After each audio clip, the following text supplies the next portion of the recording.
The Automobile Industry by Brendan Cotillo Delgado.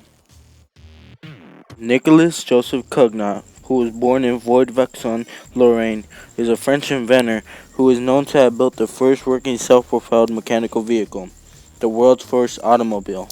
This claim, however, is disputed, which suggests that Ferdinand Verbius, as a member of the Jesuit mission in China, may have been the first to build, around 1672, a steam-powered vehicle, but that was too small to carry a driver or passengers.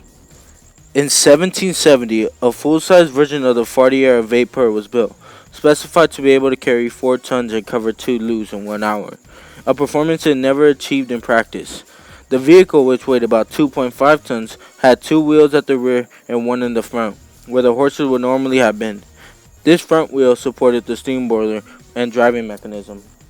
It wasn't until 1771 that Cugnot had a working prototype people could ride on. Cugnot then reportedly invited several French officials to join him on the maiden voyage.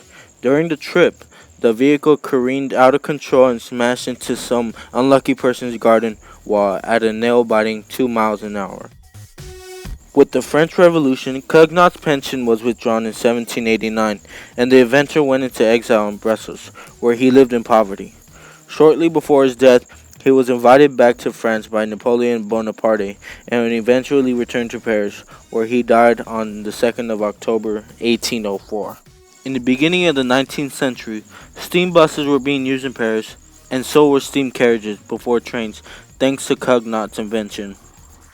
There were many disadvantages of the steam engine, such as it was noisy, smelly, and dangerous when the steam boiler would explode. Then there was a man by the name of Nicolas Otto, who was a German engineer that developed the successful compressed charge internal combustion engine, which ran on petroleum gas and lead.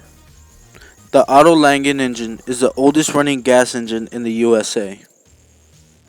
And here's a quick video of it.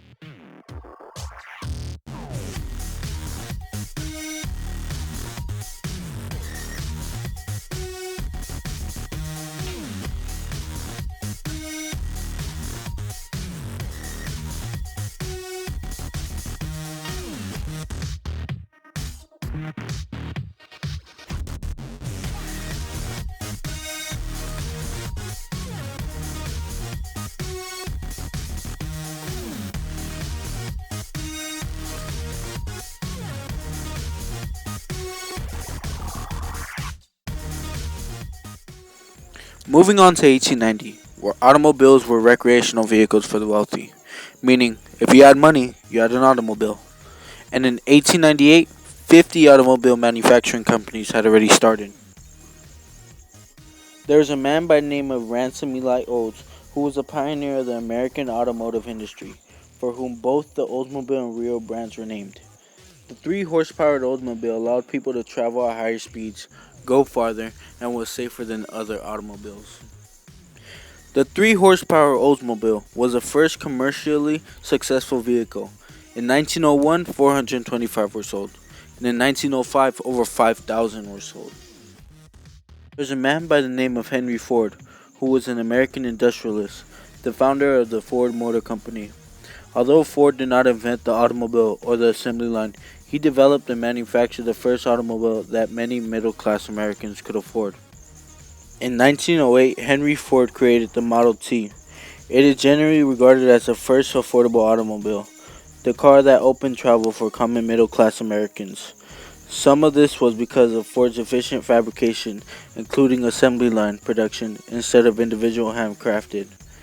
The Ford Model T was named the most influential car of the 20th century in 1998. With 16.5 million sold, it stands 8 on the top 10 list of the most sold cars of all time as of 2012. Continuing in the 20th century, between the 1930s and 40s, engines and bodies became large and luxurious. Between the 1950s and 60s, cars were being made smaller, yet the horsepower was increasing, such as the 1957 Thunderbird. In the 1980s, technology started to grow in the automobile industry, and import cars are becoming more famous, such as from Japan, Germany, and other places. Modern day cars are amazing. The technology in the automobile industry is moving so fast. We have cars now that are eco-friendly and can run on electricity, and cars that can brake on its own. We even have cars that can drive itself. It's incredible what the automobile industry is doing right now.